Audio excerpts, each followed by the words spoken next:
And if I were a medical doctor listening to this, I would think that I am being very cocky and arrogant in a way, because I'm not doing what medically is the correct thing to do. So it's a personal choice that I made not to have the surgery, and I knew I had faith. I have just immense faith in Michio Kushi, um, immense appreciation, respect, gratitude for him, and I have the experience of knowing that if he tells me I can do something, then I know I can do it with diet. I can't explain to you why it works, but it has worked now twice in my life to heal crises. And then after I graduated medical school, I was afraid to start the medical internship.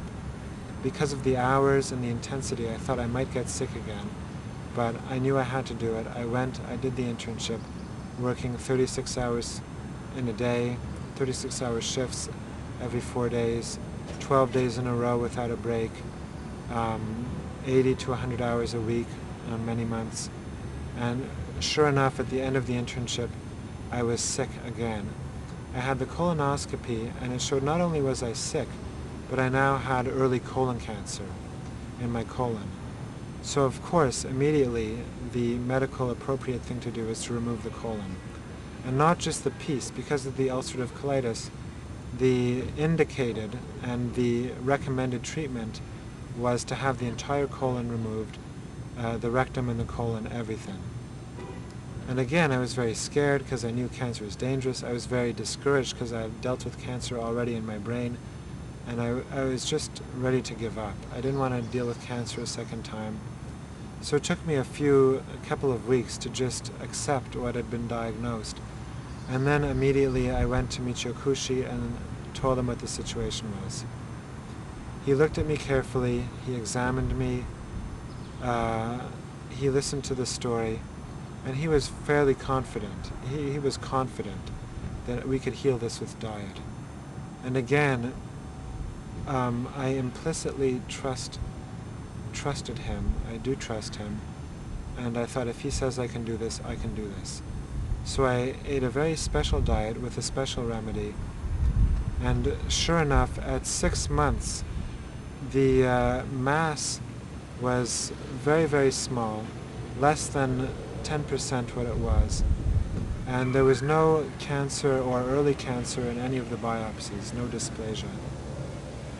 And then by 12 months, the colonoscopy was completely clean. No lesions, no masses, no polyps, no tumors, and no inflammation, and all the biopsies were negative, no dysplasia or cancerous changes. So then I went back to the hospital. This is now 6 months ago. I went back to the hospital to finish up.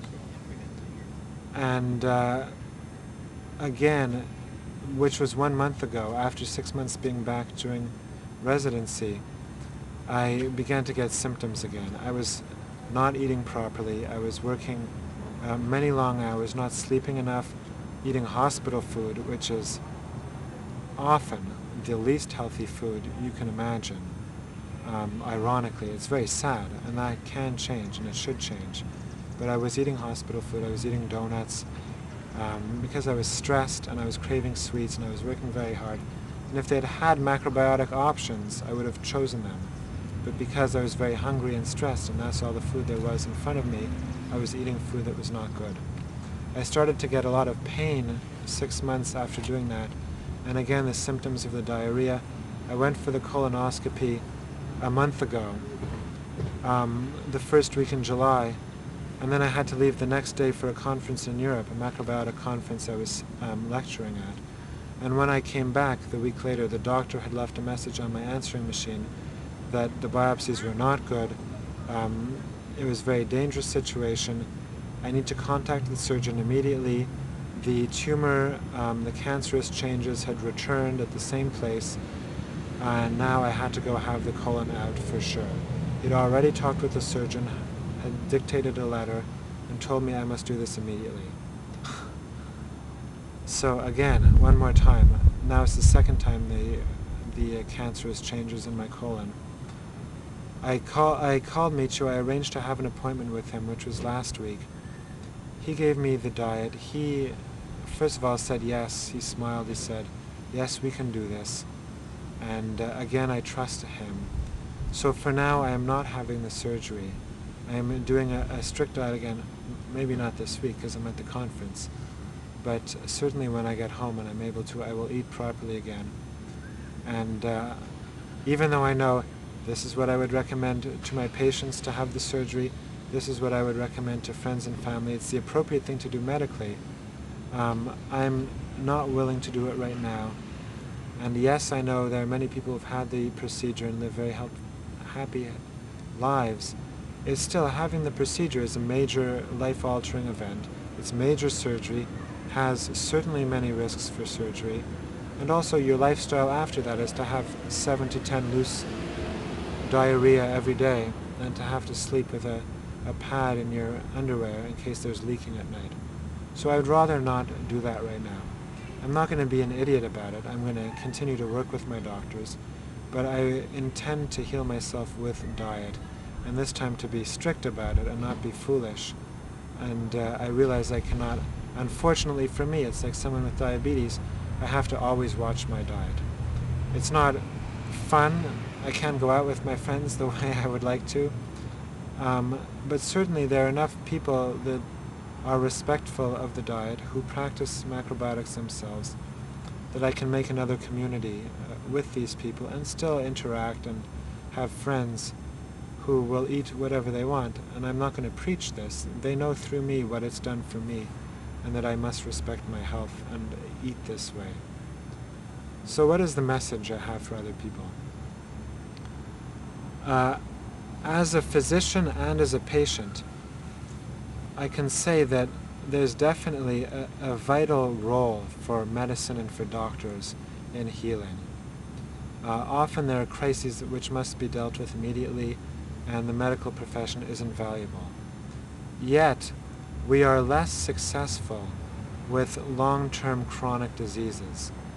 And it's been my experience that the macrobiotic diet tends to be very effective and cause quote-unquote miracles where medical science falls short. Not only for people who have had no hope given to them by physicians for cancer and who are sent home to basically die or be told there's nothing more we can do for you. I know of many cases, anecdotally, through Michio, through the Kushi Institute, where people have made miraculous recoveries from cancer, where they might not have done that medically. And also for the chronic diseases, macrobiotics makes so much sense because it is addressing the root cause of the symptoms rather than chasing the tail trying to treat symptoms, instead of addressing the reason the symptoms and the disease has arisen in the first place. So, one day I will learn more about macrobiotics so I can tell you more scientifically or from a macrobiotic point of view how and why it works. And I don't know what else to tell you right now except that I have immense gratitude for Michio Kushi. He has certainly been an extremely important person in my life, and I will do anything for him.